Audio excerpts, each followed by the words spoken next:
Good day, gamers. Yesterday, we got the patch notes for the upcoming 10.0.1 patch. This patch introduces the new survivor Shane Wigwas, his perks that we saw on the PTB, as well as the anniversary event. And since DBD is boring as hell right now with everyone and their mum playing Jason with the exact same build, and since the patch notes are super short, here we are. Let's start with the perks. Wide Open Throttle has remained completely unchanged. They actually changed the picture. Wow.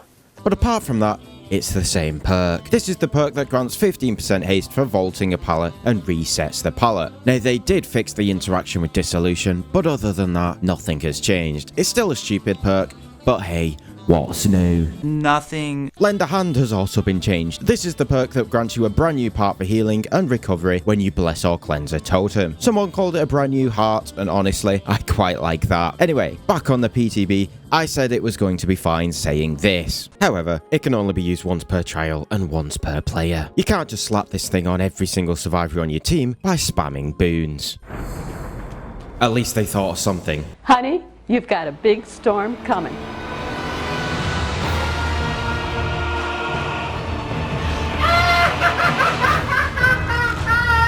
Well, they have now made it so you can slap it on every single person on your team by spamming boons. I swear to fucking God! You can't make it up. Genuinely, they took the perk from being decently designed to one that annihilates healing even more. Friendly reminder, this is the healing speed on a Resurgence user with it. Ready? Go!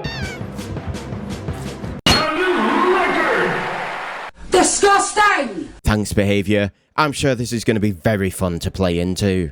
Lastly, their game-breaking perk of cross-examination has been nerfed.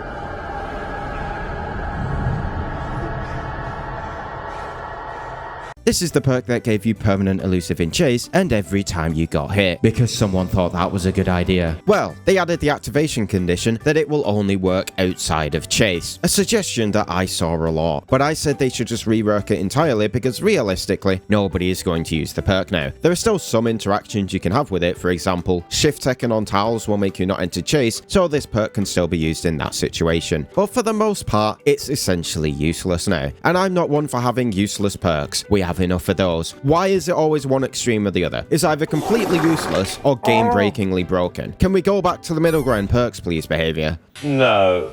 However, this change won't be coming through until the next bug fix patch. Oh my god! Oh jeez, oh my god! This leads two options. Either they're going to kill switch it when the patch drops so we can't use it, or they're going to leave it in the game-breaking state, completely destroying the first week of the event until the next patch.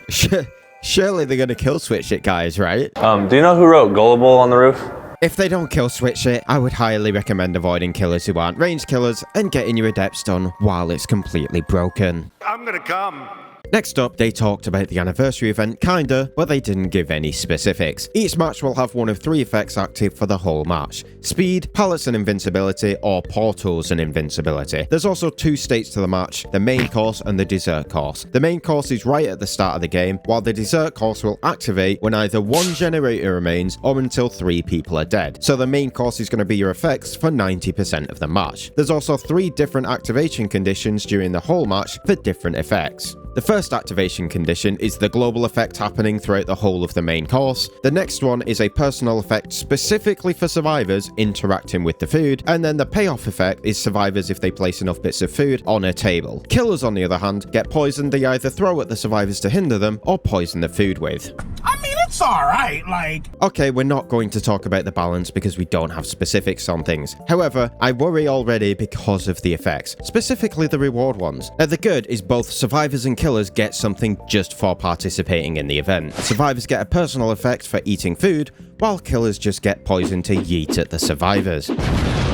That's good. However, as the survivor interacts with the event more, they get a payoff reward, whereas killers just don't have that. They only get to poison the food, which is going to make one side much more interactive. Since you're working towards a reward on survivor, you'll get endorphins when you get that reward. Killer will inherently never get that because they aren't working towards a goal. They're just working towards preventing the survivors from getting to their goal. So it's going to be inherently less fun and less interactive for killer, which sucks because they've done that a lot with events where one side just kinda gets screwed. It's a bold strategy, Cotton. Let's see if it pays off for them. Also, The killer's poison doesn't seem to be that interactive. Is every single killer just gonna turn into the clown? Because let me tell you, that sounds horrifically boring for survivors. Meanwhile on killer, if you have the choice between slowing down a survivor or poisoning food that they may potentially grab, everyone is just going to throw it. And I know that because back on the TCM game, there was a character that I mained called Sissy, who did the exact same thing. You could either blow poison on the survivors to slow them down, or you'd poison items on the map and nobody ever poisoned the items. The guaranteed value of it in chase far exceeded the potential value of poisoning things, and that was with 2 other killers that gave you time to set up. In a 1v4, you don't really have the time to be dicking around poisoning stuff, otherwise all your gens are gonna get rushed. So overall, from what I've seen, I'm pretty skeptical, just on the interactivity standpoint. I'm really hoping I'm wrong because holy guacamole,